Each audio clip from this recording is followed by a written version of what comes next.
Hola, soy Vivi Y yo, Merce. y esto es Maizoreando, Maizoreando. Aquí hablaremos sobre la práctica de Ashtanga Yoga tradicional. desde nuestra propia experiencia. ¿Nos ¿Nos acompaña? acompañas?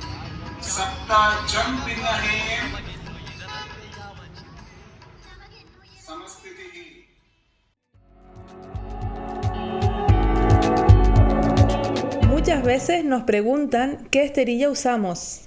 Después de muchos años de prueba y error, recomendamos Manduka. En Maizoreando apoyamos tu práctica. Y Manduka también. Compra a través de eu.manduka.com con el código Maizoreando Nosotras recibiremos un 10% por cada compra. y tú recibirás un descuento exclusivo del 15% en tu pedido. Esta promoción es válida solo en países europeos y lamentablemente no se hacen envíos a Canarias. Gracias por apoyar Maizoreando. Bienvenidos una luna más a Maizoreando. Hola Merce. Hola Vivi y hola a todos y a todas, bienvenidos una luna más. Bueno, vamos al grano, que todo el mundo está de vacaciones y que querrán ir directos a la entrevista. Como ya habrán visto, estamos con Alexia Pita de nuevo, que estuvo aquí en Tenerife en mi sala. Y bueno, esta es una entrevista que hemos separado en dos partes porque, bueno, hemos hablado de dos cosas que son bastante importantes y bonitas y bueno, entonces se lo repartimos en dos, en luna llena y luna nueva. Pues sí, es una entrevista súper bonita que hizo Vivi aprovechando que estaba Alexia por aquí y la verdad es que cuando yo la escuché, pues la verdad que son temas muy interesantes que creo que les pueden interesar además a mucha gente que también sean profesoras, ¿no? De yoga, sobre todo esta que van a escuchar hoy. Y la Y verdad que sobre creo que todo, sí, sí. perdona, y sobre todo creo que es importante para los alumnos de una Shala Mysore o practicantes de Ashtanga que con frecuencia visiten Shalas Mysore, entiendan un poco qué es lo que hay detrás y la importancia que tiene el acudir a la sala, practicar en la Total, sala, no solo sí. para su propia práctica, sino para la sala en sí. Sí, como que los profesores se pueden sentir identificados y los alumnos pueden ponerse en el lugar, ¿no? De esta gente que lleva las salas, de los maestros que llevan la sala, porque la verdad que es difícil. Entonces, vamos, creo que aporta mucho a la comunidad y así que súper agradecida. Otra vez a Alexia que también se haya prestado. Y bueno, y eso, pues que disfruten, como dice Vivi, vamos a ir al grano, ¿no? Para no extendernos, pero que esperamos que disfruten mucho la entrevista. Y bueno, yo les quiero recordar que con la siguiente luna, la luna nueva de julio, empieza el retiro de Ashtanga y Reversing, Ujú. que organizamos mi madre y yo aquí en Tenerife. Y en principio teníamos 10 plazas presenciales, pero hemos abierto 2 plazas más porque esas 10 ya están ocupadas. Entonces quedan 2 plazas libres. Igual cuando escuches esto queda una, quién sabe. Así que nada, si todavía estás ahí pensándotelo, no te lo pienses más y escríbeme. Mi teléfono lo puedes encontrar en mi Instagram o en la web, maisortenerife.com, o nos escribes a Maisoreando, que ahí también te podemos responder. Perfecto. Bueno, pues yo voy a aprovechar para decirles que iremos poniendo la cajita de preguntas de Maizoreando para el Maizoreando con los oyentes, que se animen a preguntar cualquier cosita que les surja escuchando este episodio o en cualquier Pero momento. sí, pero por Y favor preguntas que nosotras podamos responder, porque nosotros no sabemos cuándo es la próxima temporada de Mysore, que esto nos lo han preguntado bastante, no sabemos. En cuanto se sepa, lo diremos, segurísimo. claro. Pero no sabemos, no hay rumores, no se sabe nada. Esto es algo Mm, que bueno, que ujú, hasta a nosotras nos gustaría saber. claro, claro. Y bueno, y por favor, eso, entonces, por favor, preguntas que bueno, que nosotras podamos responder o porque podamos indagar para poder respondérselas, pero bueno, cosas que no están en nuestro... ¿Qué pasa con las autorizaciones? Tampoco lo sabemos. Estas cosas nosotros no tenemos un contacto directo con la fuente de Mysore, ¿no? Aunque Ujú, vayamos. claro. Eh, Así que nada, eso. Bueno, Pues nada, pues eso, pues que esperamos que les guste este episodio. Eso. Les dejamos maizoreando con Alexia Pita. Bienvenidos una semana más, una luna más a Maizoreando. Hoy tengo el placer de hablar de nuevo con mi maestra Alexia Pita, que como ya casi todos sabéis, porque esta es la tercera vez que la tenemos en Maizoreando, es la fundadora de Madrid Ashtanga Shala. Y este episodio es un episodio muy especial en el que queremos hablar y reflexionar sobre algo que muchos ashtangis que llevamos años y que practicando y que en algún momento se nos despierta el sueño de querer enseñar. Pero es verdad que hay como una ilusión de lo que significa enseñar Ashtanga Yoga y queremos darle un poquito de...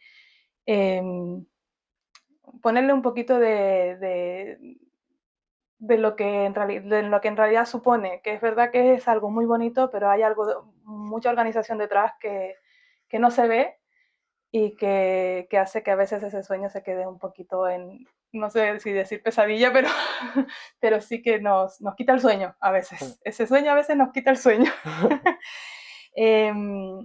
Queremos hablar de los retos reales que implica sostener una shala. Entonces, bueno, bienvenida Alexia de nuevo. Buenas, Vivi, un placer.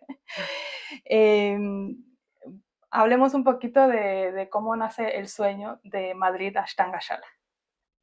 Pues en realidad Madrid Ashtanga Shala nace de la bendición de mi maestro. O sea, un poquito después de autorizarme, yo en realidad ya estaba dando clases hace mucho tiempo, pero él fue un poco el impulso. Sentí como que con esa autorización, esa bendición, tenía una misión de ir un poquito más allá, que solo estar dando clases en un lugar. Y creo que, bueno, que el Ashtanga es un lenguaje ya muy universal y puede parecer como que en todas las salas más o menos se hace lo mismo, pero yo siento que dentro de ese lenguaje universal cada uno tenemos una visión y un entendimiento diferente, y me apetecía aportar eso, mi forma de sentir y ver la práctica, ¿no? ¿Y cuál era esa visión cuando lo abriste? Pues venía de hacía poco también de estar en Londres y me apetecía crear una sala tradicional, familiar, cercana, y traerme un poquito todo aquello que yo había experimentado en Londres y también poder compatibilizar eso con la época en la que yo estaba en ese momento, que era mami todavía de un niño muy pequeñito, y por eso surgió y nació dentro de mi casa la sala. Uh-huh. ¿Y cómo imaginabas, qué imaginabas que era lo más bonito de dirigir una shala?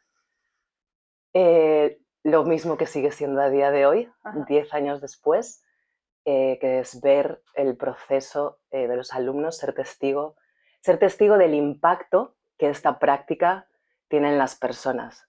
Es como que siento que si uno a diario, después de muchos años, se puede seguir sorprendiendo de eso mismo, quiere decir que tiene un valor incalculable, ¿no?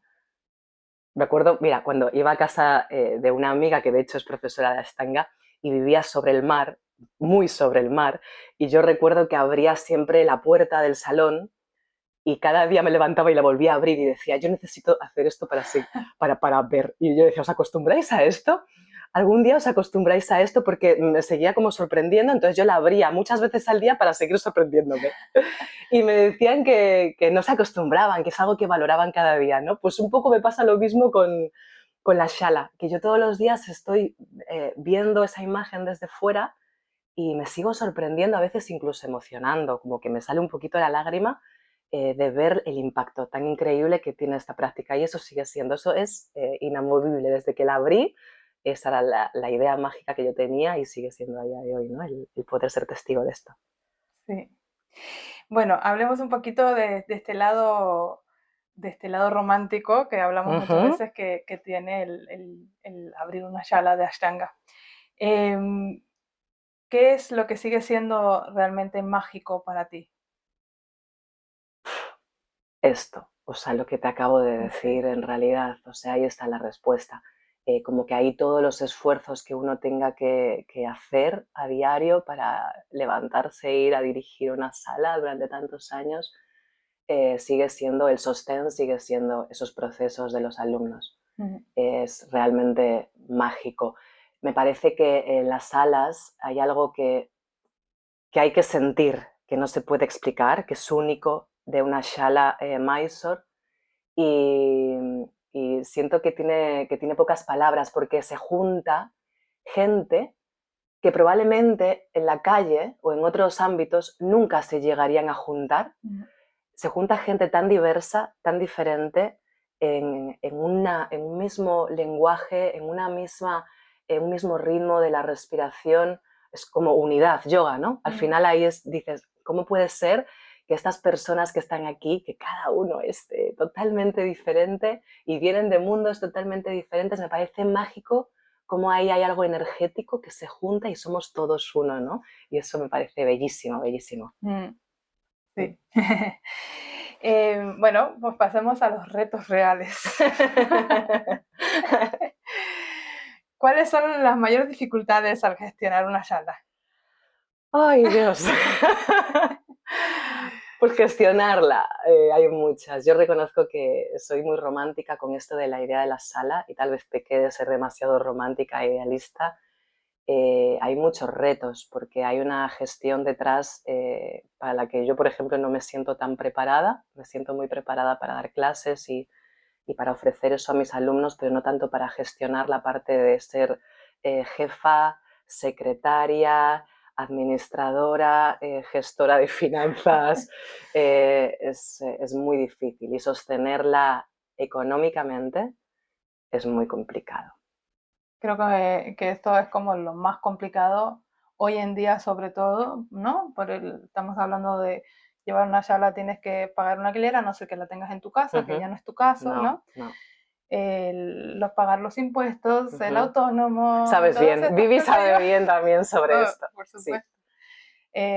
¿No? Que te hacen los trimestrales, declaración de la renta. Sí, uno cuando empieza, a no ser que ya controles muchísimo de empresas y de este mundo, que no era mi caso, empieza con una cosa así un poco más naif, ¿no? De, esto es lo que me piden por el alquiler, esto es lo que me voy a gastar. Jamás. Nunca.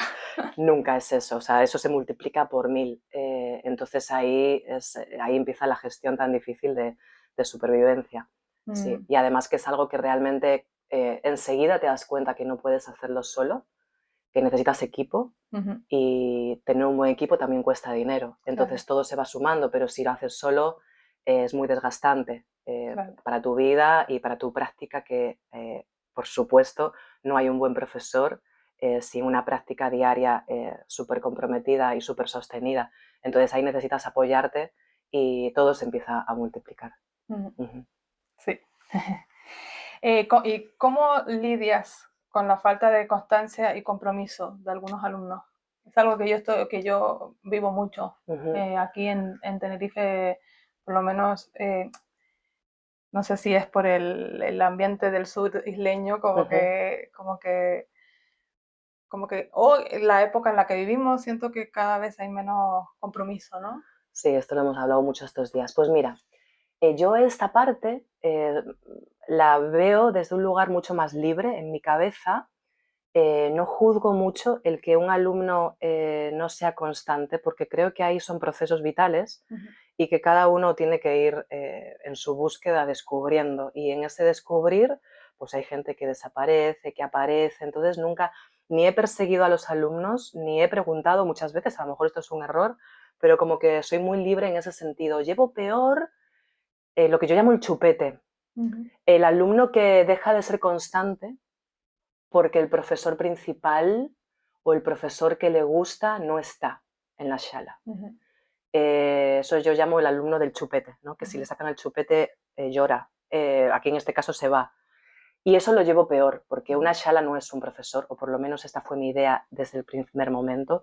Tú puedes ser fundador de una sala, la sala puede tener tu línea de trabajo que has definido con tu equipo, puede tener tu esencia, y eso es muy bello, muy bonito, pero tú no eres esa sala. Eso es algo que has construido, y yo tengo, por ejemplo, a día de hoy un equipo del que me siento súper orgullosa y que es maravilloso, Y lo que peor llevo es esto, la demanda, ¿no? La demanda de que el profesor principal, que ante todo es también un ser humano, con muchas cosas en su vida, tenga que estar todos los días, y si no está todos los días, ahí el alumno empieza a ser inconstante. Esta es la peor parte.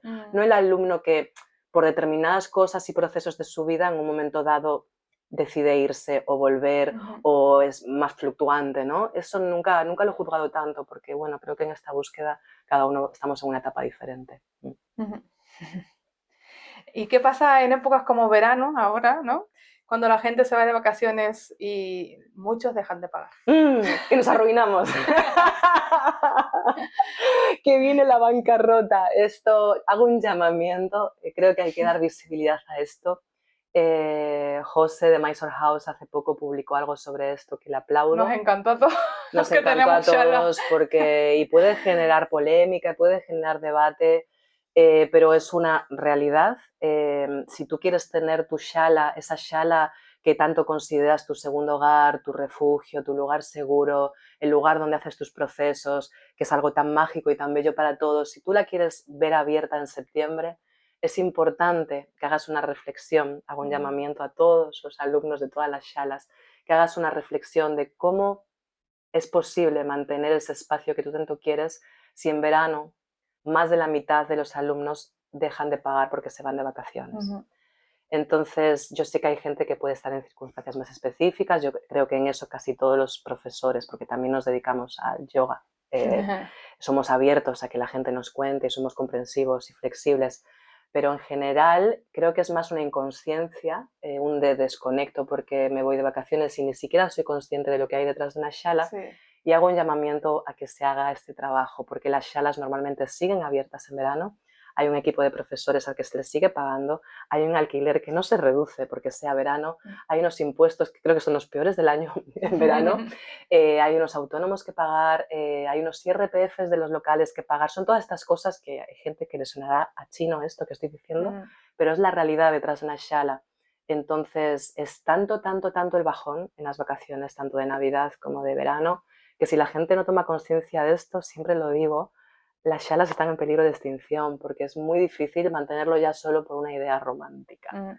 Y bueno, hago un llamamiento a la reflexión en este sentido. Sí, buena época para hacer este llamamiento. Sí. ¿Cómo afecta emocionalmente sostener el espacio cuando la asistencia fluctúa? Un poquito lo que te he dicho antes, Vivi. Me cuesta mucho más emocionalmente con alumnos que forman parte, no estos alumnos que vienen y que acaban de empezar y que a los 3 meses no los ves. Eso no me cuesta emocionalmente. Me cuestan los alumnos que llevan mucho tiempo formando parte de una comunidad, que han crecido con la comunidad y de repente flaquean porque ese profesor tiene a lo mejor un momento más flaco en su vida, más difícil en su vida, o porque por muchas cosas que están sucediendo no puede estar, porque todo esto, claro, es que somos humanos los profesores, o porque por esta gestión tan complicada, económica, de una shala, ese profesor tiene que hacer otras cosas fuera de la shala para poder sostener ese espacio, que esto es lo que la gente no es consciente, eso es lo que llevo peor emocionalmente. Me pasó, de hecho, este año cuando volví de la India.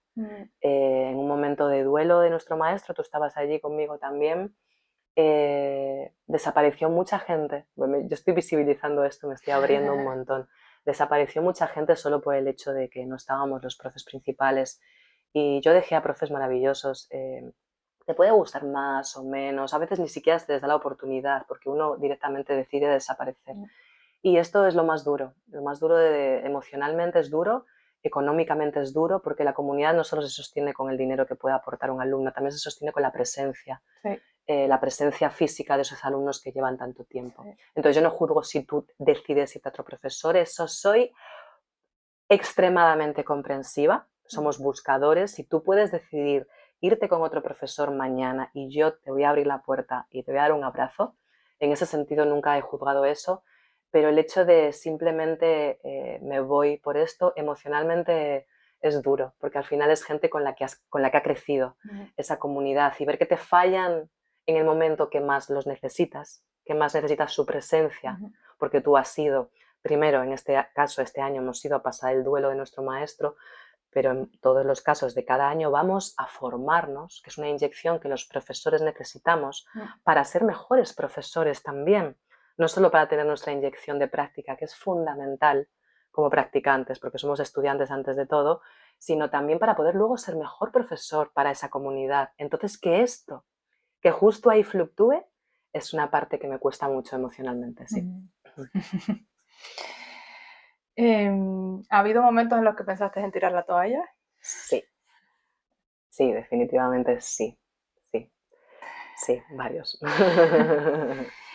¿Cómo mantienes tu motivación como profesora y gestora a la vez? La práctica, de verdad, la práctica es la que sostiene todo, todo, el sostenerme diariamente en una práctica que me hace fuerte, que me da fortaleza, me ayuda muchísimo a llevar esta parte. Es cierto que la parte de gestora siempre reconozco que soy muy mediocre en esa parte, hago lo mejor que puedo, pero me cuesta. Pero sí que es cierto que el foco, el no perder el foco de mi práctica, me ayuda a superar el día a día, que puede ser, porque no solo soy, también soy madre, entonces, y bueno, y ser humano y persona con una vida. Entonces, el tener una práctica muy establecida, pase lo que pase a diario, me mantiene fuerte y me mantiene estable. ¿Y te cuesta separar ese rol de practicante con el rol de dueña de una sala? No, creo que eso lo tengo muy bien ubicado.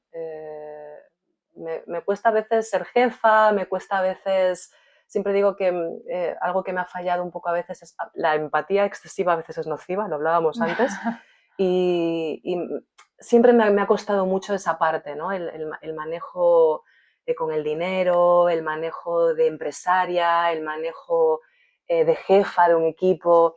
Esta parte me cuesta un poquito más y bueno, pero no me cuesta la parte de la práctica. Yo soy practicante ante todo y soy practicante diario y soy profesora y practicante cada día. Y bueno, luego la parte de gestora la intento hacer cuando llego a casa, que es en otro momento del día, me convierto en secretaria y lo hago bastante peor. Porque realmente lo ideal sería... que te la haga alguien. O decir, dedico esta media hora al día para responder mensajes, para responder emails, para hacer las cuentas. O sea que es prácticamente imposible. Es ¿no? imposible, es imposible. Es muy agotador, es muy desgastante y además que nuestra práctica es desgastante, es preciosa y maravillosa, pero también es una implicación enorme a nivel físico, a nivel madrugones, a nivel energético. Estar en sala, aunque a gente desde fuera le pueda parecer, pero si solo trabajas 4 horas por la mañana y la gente trabaja 8 o 10, no, pero es que es un intercambio muy profundo de energías. También llegas a casa agotado, con otras muchas cosas que hacer y esa es la parte que peor llevo. Aquí también hago un llamamiento en que como estamos en una época de que todo es inmediato y el WhatsApp, por ejemplo, puedes enviarlo a la 1 de la mañana si te apetece, hay un punto en el que la persona que está fuera no entiende que hay un horario que, aunque no sea real, de oficina, que se debería de respetar, ¿no? Y hago un llamamiento a eso porque a veces incluso te demandan si no lo contestas al instante. Y es un montón, porque además no solo somos gestores, tengo que decir gestores, profesores y practicantes, sino que a veces somos terapeutas también. Sí. O sea, la gente nos cuenta muchas cosas y a veces eso para la persona que lo está recibiendo, en este caso nosotros los profesores, es un montón en el día a día, es un montón, porque también tenemos nuestra propia vida. Sí, yo al principio, que estas son cosas que deberíamos, o sea, para mí deberíamos hacer para como no quemarnos en ese sentido. Yo me proponía el no encender, o sea, no mirar los mensajes hasta que haya terminado mi práctica, que era antes de enseñar, ¿no? Entonces, como que no que es lo que decía Sharat, no socialicen, no hablen antes de venir. Sí. Practiquen primero, en silencio. Quédense en silencio antes de practicar, no hablen. Sí, porque te quita el prana, eso claro, decía. Y empezamos ya con la cabeza a pensar en otras cosas. Sí. Y eso es algo que para mí, o sea, ahora lo hablo y digo, es que tengo que volver a hacer eso. No leer mensajes hasta que haya terminado de practicar. Que a mí me pasa que me llegan mensajes a las 12 de la noche, a las 11 de la noche.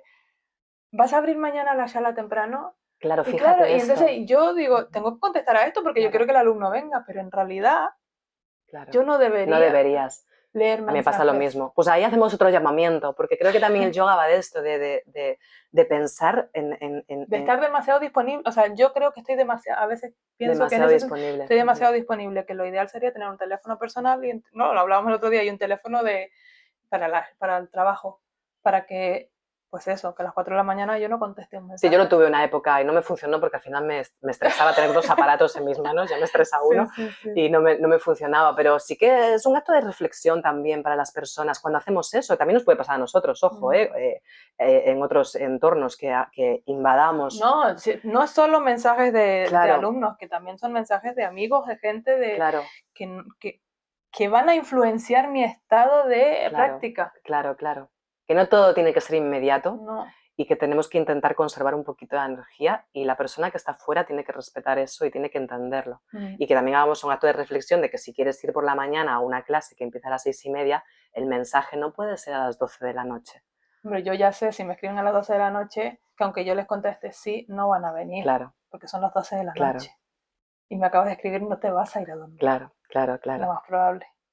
Pues eso, pensar un poquito más en el colectivo, en el grupo, en el otro, y no solo en el... Hablábamos ayer de esto, ¿no? Que estamos en una sociedad tan individualista que a veces nos vamos todos un poco por ahí. Y el yoga también va de esto. Sí. Y aparte de tu práctica, ¿tienes alguna otra estrategia que te ayude a no quemarte?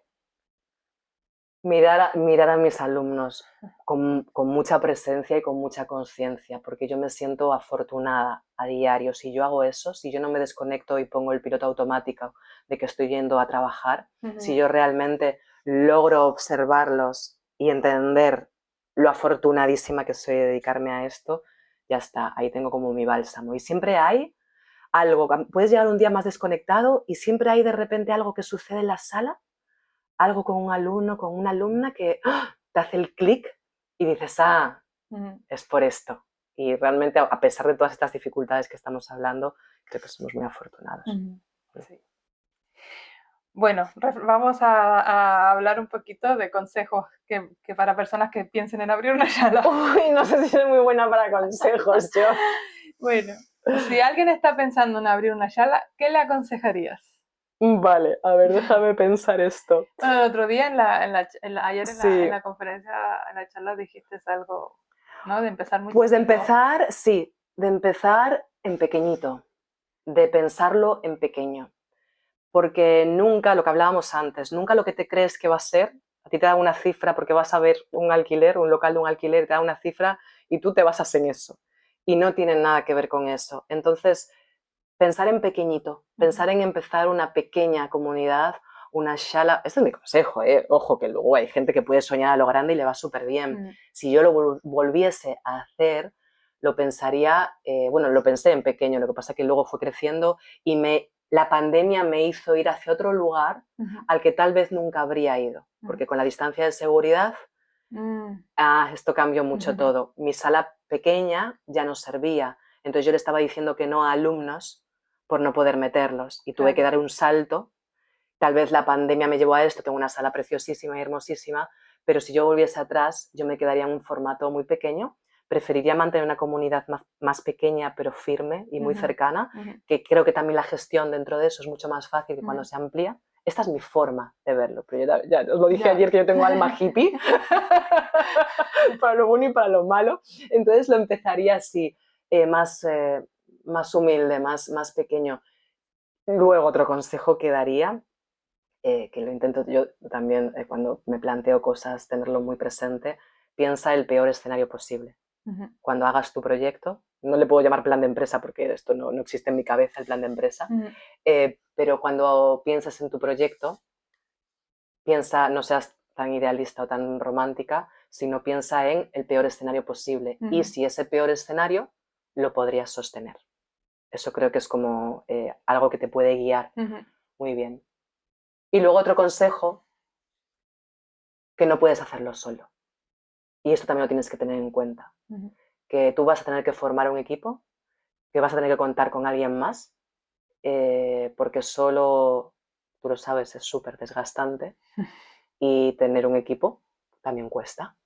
Te dan muchas satisfacciones y yo estoy súper agradecida, pero también cuesta. Entonces, piensa que en algún momento, por mucha energía que tú tengas, por muchas ganas y mucha frescura que tú tengas, porque yo al principio daba mañana, mediodía y tarde, eso no se puede sostener. O lo primero que abandonas es tu práctica y eso no entra dentro de mi cabeza. Entonces, tienes que pensar en eso también. Esos son mis consejos. Bueno, ¿cuáles son 3 verdades que deberían saber antes de empezar? Yo creo que aquí más a nivel práctico, ¿no? De que cuáles son los, o sea, ahora es verdad que nos escuchan en muchos otros países que no solo son España, pero bueno, nosotros desde nuestra experiencia en España, ¿no? Pero supongo que otros países es un poco igual. Tenemos alquiler, tenemos impuestos, tenemos cuotas. Bueno, ojo, en otros países ser autónomo es muy diferente. Sí. Aquí es una desgracia. Hago un llamamiento. Sí. Hay en otros países que a los autónomos y a los emprendedores les ayudan muchísimo. Aquí no es así. Sobre todo si eres un nuevo autónomo, la gente joven que quiere emprender tiene más facilidades hoy en día, pero yo hace muchísimos años que soy autónoma, hace como 16 años que soy autónoma, entonces ahí no hay ningún tipo de facilidad. Y 3 verdades, bueno, no sé, o sea, hay una verdad, que ser autónomo es complicado y que los gastos solo por el hecho de ser autónomo al mes son muy elevados, porque no es la cuota de autónomo, es la cuota de autónomo más los impuestos, más el IRPF de local, que hay gente que no sabe ni lo que es. Sí. Entonces, más agua, luz. Más todos los gastos que tú tienes en una sala, más la limpieza, bueno, todo lo que tú quieras invertir, más que, bueno, yo hice algo que fue abrirme una sala en una capital muy cara. Tal vez si tienes un formato diferente en una ciudad más barata, esto cambia un poquito. Pero sí, esto es la verdad más grande, que nunca lo que tú crees que va a ser es muchísimo más. Sí, yo creo que cosas que se tienen que tener en cuenta es la ubicación del lugar, si hay facilidad para aparcar o llegar en transporte público. Yo también creo que para empezar lo mejor es, o sea, yo lo que hice fue alquilar un espacio en una sala que ya existía. O sea, que eso me parece brillante. Esto lo habéis hecho bastantes personas que conozco y creo que es una forma de sostenerse mucho más fácil. Yo como que tenía una idea muy de hacer una sala con esa esencia que yo quería aportar de la práctica y fue muy bonito ver cómo me iba mudando de espacios, pero esa esencia ha estado en todos los espacios. Incluso cuando voy a workshops y hay salas de alumnas como tú, como Soraya, gente que está en otras ciudades y que tienen sus salas y de repente veo que parte de esa esencia, esa línea de trabajo también está, pues era, por eso quise abrirme un espacio sola. Pero si estás emprendiendo y estás empezando y tienes dudas y no tienes ningún sostén alrededor ni otro trabajo, yo te recomendaría que puede ser una buena opción empezar a crear un grupo y luego ya verás. Claro. Pero empezar a crear un grupo con un espacio compartido es muy buena idea. Yo lo tengo así, lo empecé así, yo sí siento la necesidad de abrir. O sea, yo lo llevo ya tienes esa llamada, claro. Algo propio, porque también es verdad que una vez quieres ampliar horarios o jugar con los horarios, cambiarlos, ¿no? Entonces ahí siempre es más fácil cuando es tu propio espacio. Claro, más libertad. Pero para empezar, para mí sí es como un poco más seguro, ¿no? Porque sobre todo por los precios de los alquileres actualmente. Sí, me parece un súper consejo ese, en realidad. Porque al final tú puedes ir creando una pequeña comunidad y si esa comunidad realmente empieza a ser sólida, ya te puedes plantear. Pero como que el primer paso sea ese, me parece súper buena idea. Yo, bueno, lo hice haciéndolo en mi casa. Entonces ahí el gasto también era un poco menos riesgoso. Esa es otra opción. Lo que pasa es que llega un momento que también el tener a la gente en tu casa te puede llegar a desgastar mucho. Claro. Entonces, bueno. No sales de casa. Claro, sí. Sí. Bueno, es verdad que temporalmente quizás sea una buena forma. Sí, es una buena empezar, fórmula también. Empiezan así. Pero es lo mismo, es eso. Sí, al final te vas a dormir en el trabajo, ¿no? Totalmente. Te levantas, estás en el trabajo. Mucho, es un montón. Sí. Y que esa energía también, muchas veces hay alumnos que vienen con energías pesadas y hay procesos pesados, y se queda esa ahí, energía se queda en casa, eso hay que queda. pasarle palo santo. Se queda. Sí. Bueno, entonces yo creo que como resumen, por un lado, decir que, ¿no? que es algo muy romántico, es verdad que es muy bonito. Muy bonito. Y que depende de los alumnos para que eso siga funcionando, ¿no? Sí. Entonces el llamamiento principal es a los alumnos a tomar también un poco de responsabilidad en que las salas solo existen gracias a los alumnos. Si no hay alumnos no hay salas. Sobre todo porque estamos en este formato de shalita muy tradicional, ¿no? Porque luego si tú eres un súper empresario o tienes una capacidad increíble de gestionar y pues te puedes plantear tener otros ingresos pasivos a través del yoga, con una fórmula, bueno, es que hay muchísimas fórmulas. Puedes tener un estudio que compartas con otros yogas, aunque sea tu estudio, y generar dinero, pero yo me sigo manteniendo muy romántica en la idea de que solo sea una sala tradicional de Ashtanga, que no entre nada más en ese espacio. Y eso es muy difícil, muy difícil. Este formato hoy en día es muy difícil porque hay mucho, además, hay mucha oferta. Sí. Cada vez más. Sí, yo eso, porque en la sala donde yo doy clases, donde yo tengo mi programa, se dan otros tipos de clases y en un principio habíamos acordado con la dueña que solo se iban a dar clases tradicionales como Hatha Yoga, Yin Yoga y ya está, y Ashtanga, ¿no? Pero luego se ha metido Viñasa porque al final es lo que más vende. Es negocio al final, y yo noté cómo esa energía cambiaba también la energía de la sala. Sí. No sé, igual es ilusión mía, pero sí me parece que no, y luego están estos eventos de Kundalini Activation y cosas así, y eso, para mí yo eso nunca lo haría en una sala mía propia, o sea, yo también intentaría que se mantuviera lo más pura la energía posible, sí. Pero bueno, al final, como sabemos, el yoga también se ha convertido en un negocio. Y es lo que intentamos en las salas tradicionales, es que se mantenga la esencia de no el negocio, sino del yoga, y que en el ¿no? fondo no deja de ser un negocio, porque la palabra negocio al final es que tú tienes que vivir de eso. Claro. Me horroriza la mezcla yoga y negocio, pero también tenemos que empezar, las que somos tan idealistas o tan románticas, a entender que es que también hay una parte que es un negocio. Y que el yoga se tiene que cobrar y que tu trabajo vale y que... Porque yo antes siempre decía, era tan idealista con esto y encima, bueno, pues tenía un apoyo también porque yo cuando empecé, pues mi pareja en ese momento tenía otro trabajo, como que había una estructura familiar que me permitía ser tan idealista y yo decía siempre, uy, si tuviese dinero, si me tocase la lotería, yo haría esto gratis. Es un error. Es un error, es un error. Tenía también a mucha gente becada, y al final es lo que decías tú el otro día, son prioridades. O sea, a mí me ha llegado a venir gente a contarme cosas, yo becarlos y luego ver cómo se compran leggings de 80 euros. Esto lo han visto mis ojos. Entonces, claro, llega un momento que dices, estoy haciendo el tonto. Y esto es un aprendizaje para mí enorme, enorme. Sí, yo me compraba los leggings de 5 euros de Decathlon. Yo empecé llevando leggings de Decathlon de 5 euros. Que me acuerdo. ¿A dónde hemos llegado, no? Ni idea, ahora los Lululemon y no sé qué. Es que son mucho más cómodos. Bueno, es verdad que duran años y años. Los de Decathlon se me rompían y cada 3 meses compraba uno nuevo. Bueno, al final. Yo empecé practicando en el suelo, Vivi, en el suelo. Sí. En el suelo sin esterilla y ahora no me saques un uniforme, mi manduca. Y empecé en el suelo. Son inversiones de por vida. De por vida. Pero que ha cambiado mucho todo.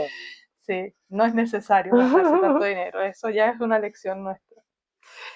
Bueno, pues muchísimas gracias por aportar tu granito de arena en esto, algo que no está tan visibilizado, que cuando salió el reel de José Carvajal le dije, por fin alguien le está poniendo voz a esto, a lo que yo llevo pensando desde hace tiempo, y por eso, como hemos estado hablando del tema ahora estos días que has estado aquí en Tenerife, me pareció ideal poder ponerle más visibilidad a esto, porque como nos escucha tanta gente, practicantes y maestros, que creo que esperemos despertemos un poquito más la conciencia y la responsabilidad de los alumnos si queremos que se mantengan las salitas. Totalmente, más que nada porque, bueno, en muchos casos a veces una cuota puede resultar mucho, pero en la mayoría de los casos una cuota tampoco resulta mucho en la economía de una persona, pero si esa cuota la multiplicas por muchísimos que se han ido de una sala,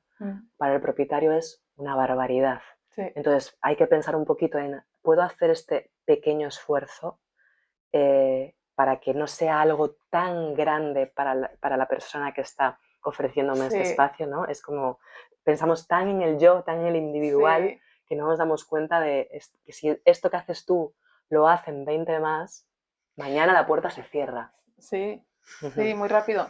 Muy rápido. Yo a veces pienso que cuando un alumno se va o se va de vacaciones, me dan ganas de decirle, bueno, vete, pero trae a alguien.